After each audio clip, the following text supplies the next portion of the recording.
That was probably 2000. Wait, you didn't really get a 1,000-pound squat. 1,000, yeah, I squatted over 1,000. No, you didn't. Several times. No, you're lying to me. 1,080 is the best. No, he's lying. How would he be lying? 1,003. Pull it right up on the phone. He's lying. Show me. 854 bench. Yeah, you're lying. Yeah, you're bullshitting. No. It's bullshit. No, look. Okay. Listen, hey, some people are famous. The internet. Sorry. Some people are famous for no reason, right? Yeah, for sure. That's not me.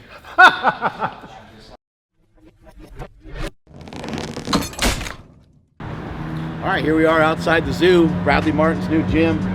Super excited to come in and check it out. How's it going, man? Mark Bell, nice to meet you, man. Like the shirt? Yeah, that's the same. Hey, even without it all assembled all the way, this looks fucking amazing.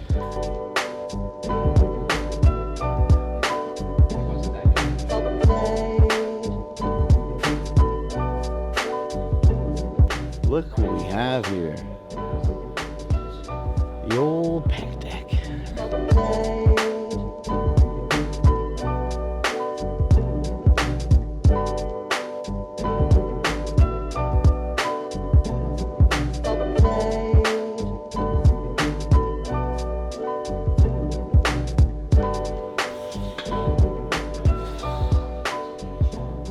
We're just waiting for Bradley. I told him 9 a.m. He didn't seem that excited about the 9 a.m. We'll see what kind of person he is. Did he show up on time? Would you show up on time for Mark Bell?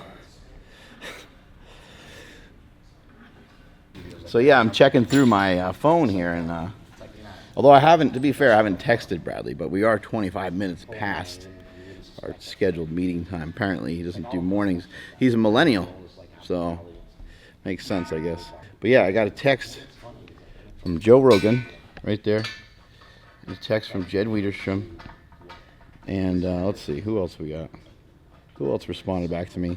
Stone Cold gave me thumbs up, because I'm trying to set up my day, you know? Anyway, Bradley, for some reason, maybe he's on another level that I'm not aware of. The old bicep blaster. Can you make different sizes of this, or one size fits? I'm kind of fat, so let me adjust this. Probably fatter than whoever used it last.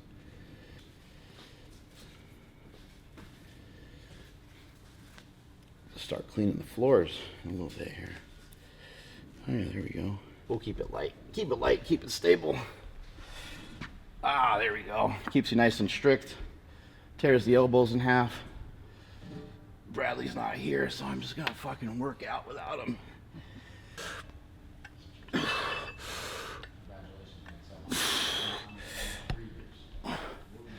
Whew. Rest it up a little bit. This arm blaster is quite the product. I think it's coming with me. I have a little bit of a problem. I like to steal shit.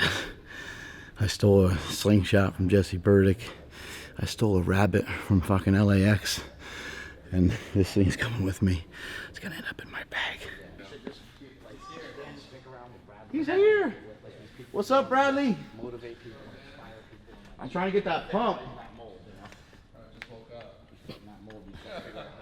Snoozing. Yo, I woke up and turned my alarm off. It's all those pancakes you ate. And I didn't even know I did it. What's up, man? Doing good? Doing great. How you doing? I already talked tons of shit about you, so we're done. It's all good. That's what everyone does in here. That's what YouTube's for. What bag is that? Did he jack with his arm blaster? That's fucked up. Who's trying to steal one of those? I was like, wait a minute, what is this? No, it looks like yours, doesn't it? I think that's, yeah. It looks like yours. It's not my backpack, though. I don't know whose backpack that is. That's weird. I have to deal with this. Hey, someone shows up late, there's always a price to pay, right? Most girls benched on an incline. No, that's probably one of mine. That's got to be you. Yeah. No, that was actually Eddie Hall. Oh, yeah. Oh, wait, who did that? He did it on... Yeah, Eddie Hall's. Yeah, he did it on the... Eddie Hall bench presses like 650 or some shit. Well, yeah, he bench pressed like, he had like a big bar, and he just had a bunch of girls. Too bad he didn't give me love, though. You know what? He did that. He didn't give you a shout out? Nah, he wasn't like, yo. Well, he's stronger than me, so fuck it. He didn't. I'm not gonna go to him and be like, yo, give me a shout out, bro. When did you start training? I started like seriously training probably right as I turned 17. Like started seriously training. Like before it was all messing around.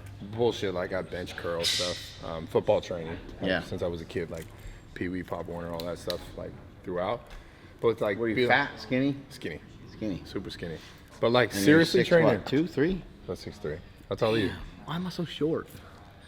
Give me a little pat on the head, nice and short. I'm 5'11.5 on a good day. Yeah.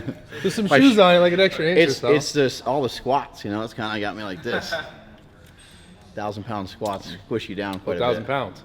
1,080 is my best. Damn, that's cool. When did you do that? That was when I was a big boy. Oh yeah. A little over 3 bills. God. That was probably 2000. Wait, you didn't really get a 1,000-pound squat. 1,000. Yeah, I squatted over 1,000. No, you didn't. Several no, times. No, you're lying to me. 1,080 is the best. No, he's lying. How would he be lying? 1,003. Pull it right up on the phone. He's lying. Show me. 854 bench. You're lying. Yeah, you're bullshitting. No. It's bullshit. No, look. Okay. Listen, hey, some people are famous. The internet. Sorry. Some people are famous for no reason, right? Yeah, for sure. That's not me. But some other people just do tricks all day. they don't need to lift no heavy ass weight, right? Let me see this shit. All right. Let me see what you got going on. Bullshit. Oh shit. Look at how fat that face is. Oh shit.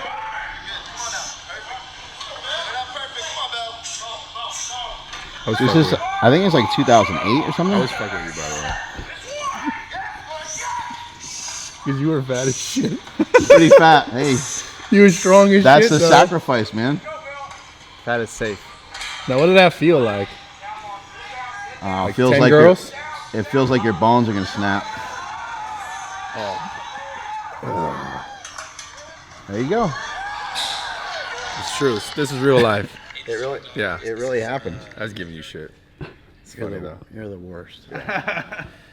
This guy jumping out of the fucking pool and fucking doing all kinds of crazy weird shit. You know, it's interesting because today's like whole social media thing, it's kind of made it like you don't have to really do crazy strength stuff. Right. You have to do like really unique weird shit.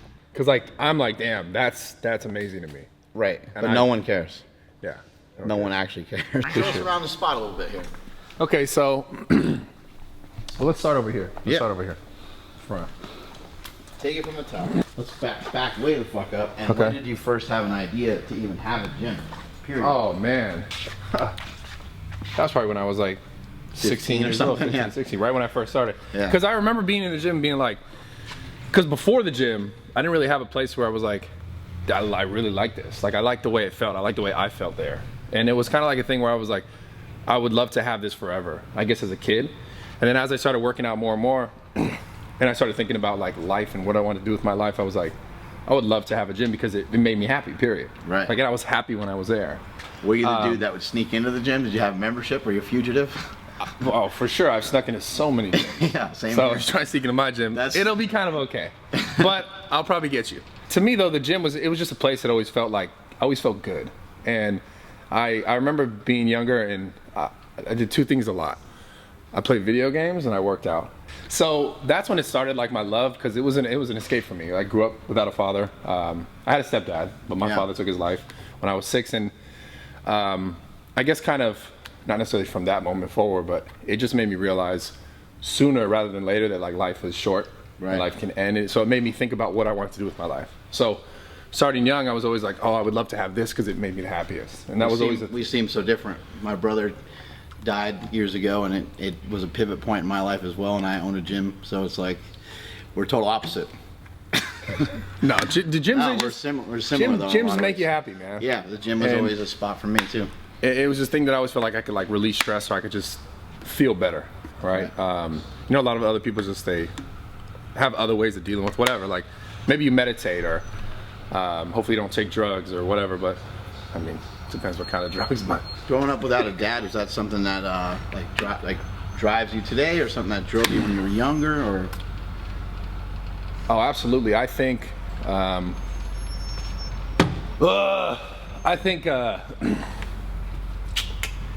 Oh, it's hard. You know, it was always like, fuck, this is difficult to talk about sometimes.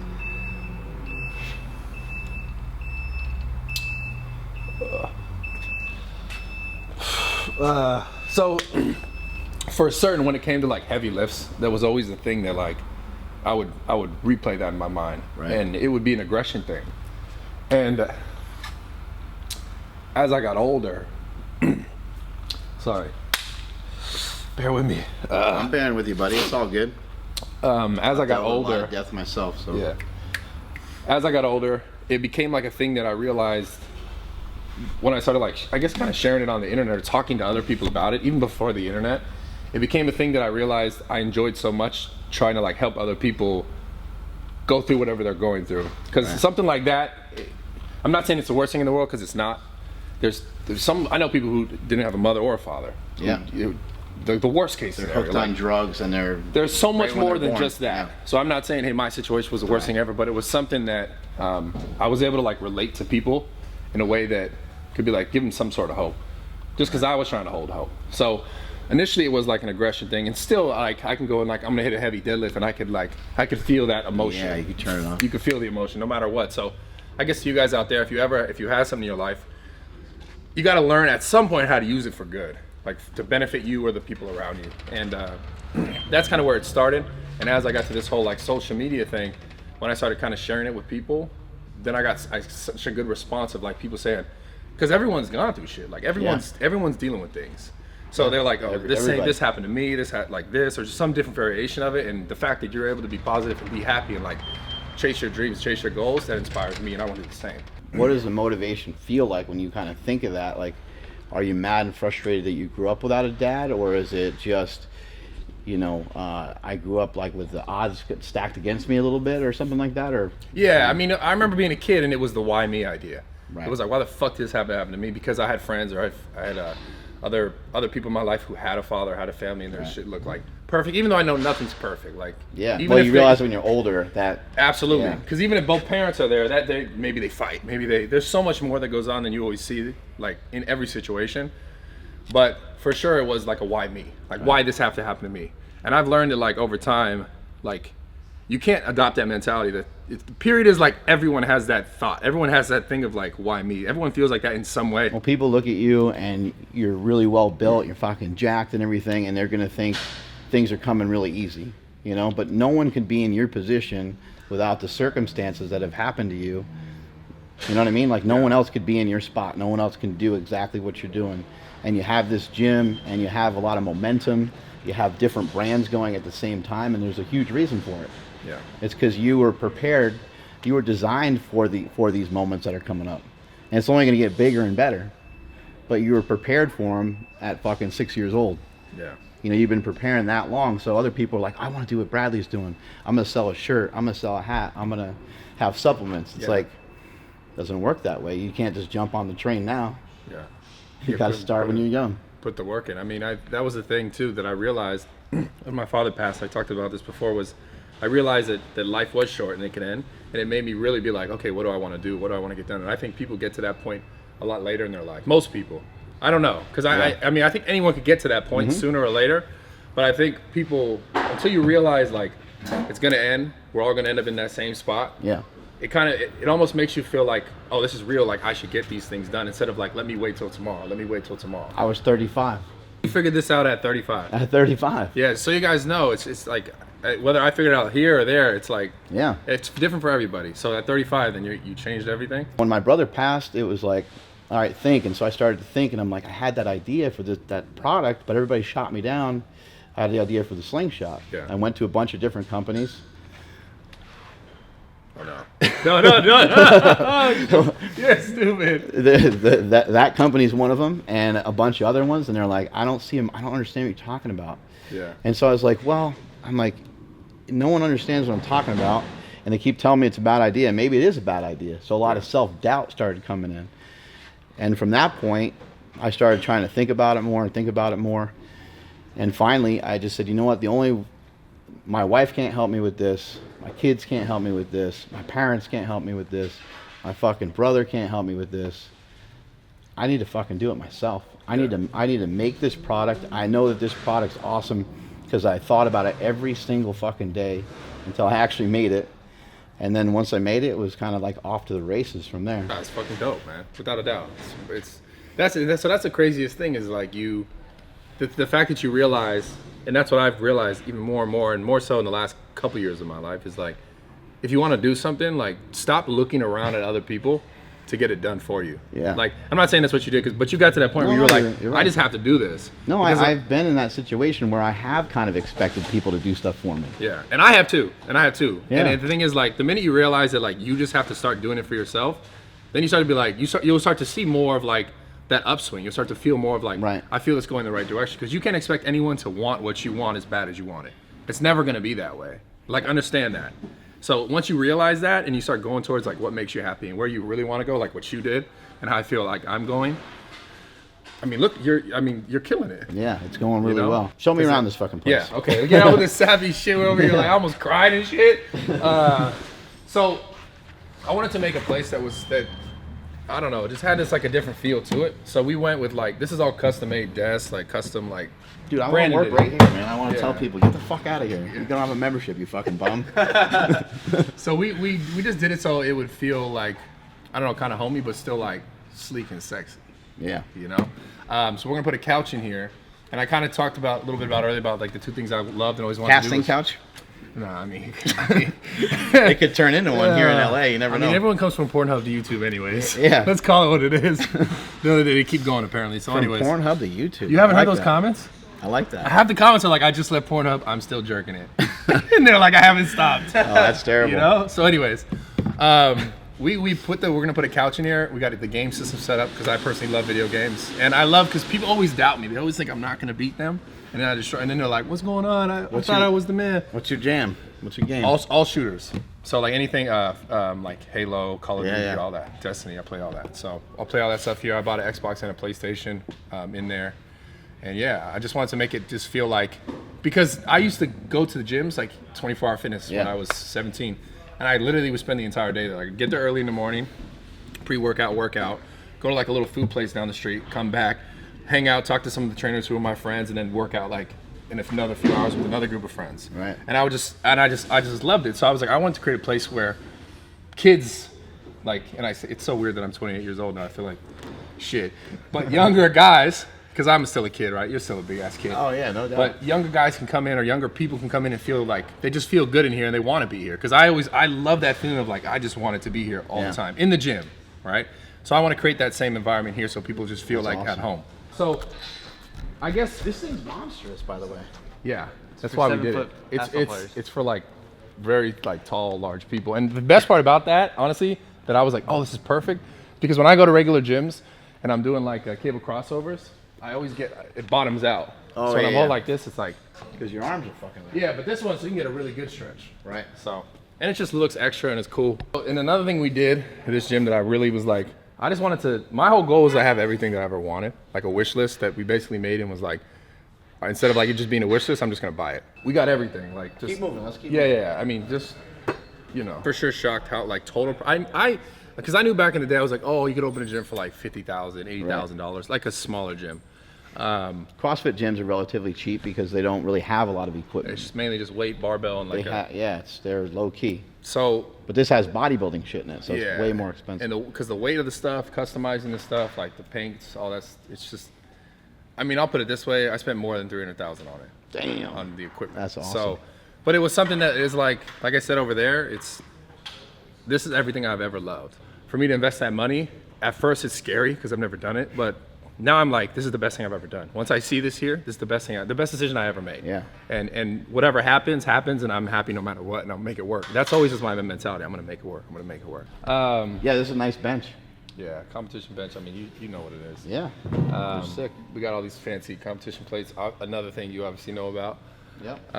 Yeah, I was just saying earlier, it's like, when I look at that, I see money, because I know what that costs. You know, that's like $4 or $5 grand just those plates just sitting there. Yeah. The barbell, it's $2 grand or whatever the fuck it is, right? When I first started, everything I've ever did, like everything I ever focused on, was all powerlifting. Was all about strength, and I'm happy that that's where I started. 100%. Like if I could tell kids, like what you should focus on when you're younger, is not being some big jack bodybuilder. Focus on being the strongest version of yourself. Yeah. Because that's going to translate so much more into the rest of your life. For like, if you wanted to be a bodybuilder, you're gonna be able to move around more weight. Period. Right. The hip squat is like obviously amazing because the pressure on the spine. Yeah, not I think as it's much. great. Yeah, you don't have all the weight on your back. Yeah. And then this is probably the best part of the whole gym. That's Yeah, we can't see it that clear right now, but normally it's like really pretty and like, Oh, it looks awesome. Yeah. It's like about 35 yards, right? Oh, damn. Are you like nervous or worried about anything in particular? I think the only thing I'm worried about is filling up members too fast. And we're gonna have to tell people like, we can't. Have you already taken any members or no? Yeah, we have a lot of members already. Cool. So we're gonna cap the membership. So that's the thing is like, at some point we're capping it, which is probably around like 1,000 to 1,500, and we're nearly there. So the part that's gonna suck is when we have to say people, hey, is the waiting list. Yeah. Because what we're gonna do to like try and make it better for you people. make them wait in the toilets out here. Yeah, just forever. Porta potties. We'll leave that cane. That's for the grand opening. So it's telling people like, you gotta wait. It sucks, but what we're gonna do is we're gonna like keep an eye on the members who are actually here, like how often they come. Like, granted, if someone goes on a vacation, we're not gonna be like, you're done.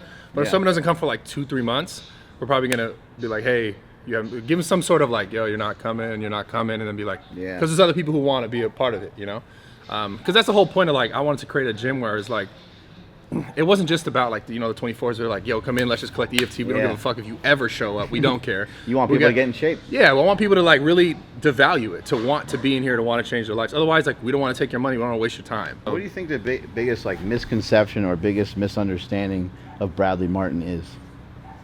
Oh man. Because I hear weird rumors, and I'm like, I'm always so cool with Bradley. I don't understand what the fuck, people saying stupid. But part of it's just because you're popular. That's obviously a thing. But what do you think is like misunderstood about you? That's a hard question. I don't know. I can already identify a few things.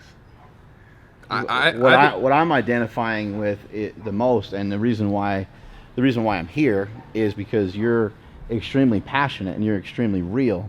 And I think a lot of people don't understand that. I don't know if it's because they don't have enough of your time, or if it's because they see you squat 315 on a hoverboard and they don't think there's any like substance behind. I don't know what it is. They see a viral video and they see some cool shit that you do, and then they're maybe just thinking, oh, that guy's just like big and he's fucking pumped up and whatever. Yeah. And maybe they're just fucking flat out jealous. But to me, that seems to be the biggest disconnect. Is you seem 100% real.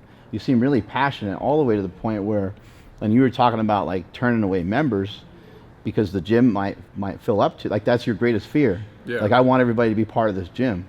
That's a fucking cool message. And I think that that's a huge misunderstanding from some of the people that I know. I think they may perceive you as, oh, he's popular, he's doing really well in the fitness industry, and he probably feels, he's hot shit or whatever. No, not at all. I want like what I get. Like, I want people to be happy. Like, I want to be happy. I've been my whole life like, to just take it back to my childhood a little bit. Like, I had a situation. So like, it's just in family, right? I was always the guy who was like, trying to fix things. I was always a fixer. I always wanted to make everyone happy. I always wanted everyone to be like, felt like they got what they wanted. And I was always sometimes like an intermediary between like certain family members, for my mom to my brother, for like this to that. That's interesting. My wife did the same thing. Her dad passed away when she was 10. And I was always kind of the guy who was like, trying to like, you shouldn't do this, or you should do that, and trying to just do the right thing and like make it okay. Right. Because you don't have to have this tension. So I just want people to be happy.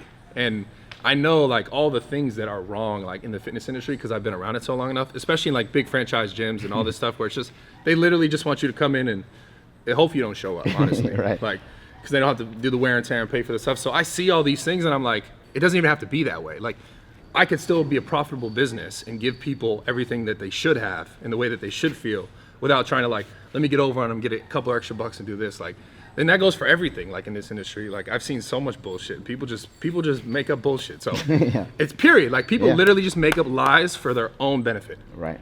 That's it. And I've been a victim of it, but also like, fuck it, I don't care. People are always gonna say whatever they want. But the reality is like, there's so much that people do in this industry just because they know they can. People, all these like bullshit lies and bullshit like sell this and sell that just because they know they can, because people don't always know better. Right. So I've always been the person who's like, I'm gonna call people, or I'm gonna say this or say that, just because that's what I believe to be true and that's what I see. And fuck it. Has there ever been a hater that's actually gotten to you? Because there's YouTube has like an insane amount, and you have an insane following. So has there been a YouTuber that said something like wild where you're like, motherfucker, like I'd love to just punch that guy in the head? No, you know what? I think I just like helping people get views. I mean, I'm helping them at the end of the day. If they want to put my name in the title, if they want to do this, oh yeah, I'll help so them if out. they want to talk shit, yeah. Let them. Right. Because the reality is, when someone meets me in person, you actually come and talk to me and get to know me, come through these doors, you're going to know who I really am. Right. Because anyone could say who they think you are and what they heard. Right. But that's all bullshit until you come and you meet someone, you shake their hand, and they talk to you. Right. And then you feel that energy about who they really are. Right? That's when you really know. I would suggest moving that ladder out of here. It looks unsafe. It's an unsafe ladder. For sure. Yeah, coming off the top rope. We're going to put 2 platforms right here. And this is another thing that I'm probably most happy with. So the platforms will have rubber on each side, so you can like drop the weights. Don't do your best not to drop it on this, please. Nice. But this is like something that I've always wanted. Look at that. Yeah. Somebody will drop it on that and you'll get pissed. Fuck it. That's how it goes. Look, I left you some hip circles. Oh, look at So you can get build up presents. those hips. Build up that glute. Zoo. This is like custom. You see this shit? He customized this. That's amazing You guys have craftsmanship. no idea how much money I had to pay for that. This is insane. That's 2 of 2. That's it. 2 of 2. Oh, we try to get like every damn bar. There's a fuck ton of bars. Yeah, I think there's like 30-something, 36 or 37 bars. Obviously a bunch of power bars, Duffalo bar, the fat grip bar. Gay bar. Yeah. That's the bar that's not straight. That's all I meant. It's wavy. How's your body holding up with all the crazy stuff you've been able to do? You feel pretty good still? Yeah, my right shoulder kind of bothers me. But it's always bothered me before all the crazy shit. Okay. Yeah. So, but for the most part, I feel great. What does it kind of wrap things up here? What does it mean to have this spot finally coming at us full speed by next week? Shit by tomorrow. I mean, it means tomorrow. it means everything to me. That's what this means. And I do genuinely like want to. I believe that this type of gym is the gym of the future, and I do want to like start to change like what people's expectations are a gym, like of a gym, and how it Right. should be or what it should have, and you know, that's kind of culture. That's why I kind of went with the whole culture thing. Was like, I know that I've been in gyms in my life, and I've been in gyms that I loved because it was because of the people, not just the amazing equipment or whatever this and that, but it was because of the people and the way they interacted with each other. And you go to these big other franchise gyms, you never see that. It's every man for themselves. It's like, I need to use this, you're using that, how many more sets? And it's almost like this whole like distant relationship thing that people don't really like each other. But the gyms that I've loved the most are the gyms that I felt like I had a camaraderie with people, and we were kind of working together despite whatever your goal was, whether it be to bench more or you want to lose fat, but we're still kind of like motivating each other, pushing each other. So creating the culture that's the most important thing, I think. And that's what I want to do in the fitness industry. Then this is not a chore, and it's not hard, and it's not like, Right. oh, I got to go to the gym, and oh, I got to do this. It becomes fun. Yeah. And then once it becomes fun, it's not like work anymore. It's I don't have to. It's I want to. Exactly. I'm You don't- excited to have the 'cause opportunity to go to the gym. Whenever I was in school and like, you got to read this fucking book, I was like, fuck that book. But then when it was like, oh man, this book is cool, I want to read this book, I read the whole book and it was like nothing. I remember the whole damn thing. So if you guys can relate to that, like that's what I want to do in the gym. I want people to be like, I want to be here, it's fun, I enjoy it, I like the people, I like the energy, I like the equipment, I like everything. So that's why I try to put everything into it. I like to share with people to replace the word work with opportunity. Yeah. And that's what you get Hell every yeah. single day that you come into the gym is it's another opportunity to make yourself better. Yes. Self-improvement. Every day, damn it. Congratulations, man. This place is I fucking appreciate awesome. it. Thank you for the words too. Yep. Big time, man. I Good appreciate stuff, that. man. I'm excited to be here, and anytime you want me to come down and do a seminar or anything like that, I'm Yeah. fucking totally down. Hell yeah. I'll fly right down here and You're fucking more get than it done. welcome. We'll set Come it to up. SuperTraining. You already know I have to come. I have to come because you came here first, and I told you I was coming there before. So I apologize for that, but I will be there. Michael Harndon.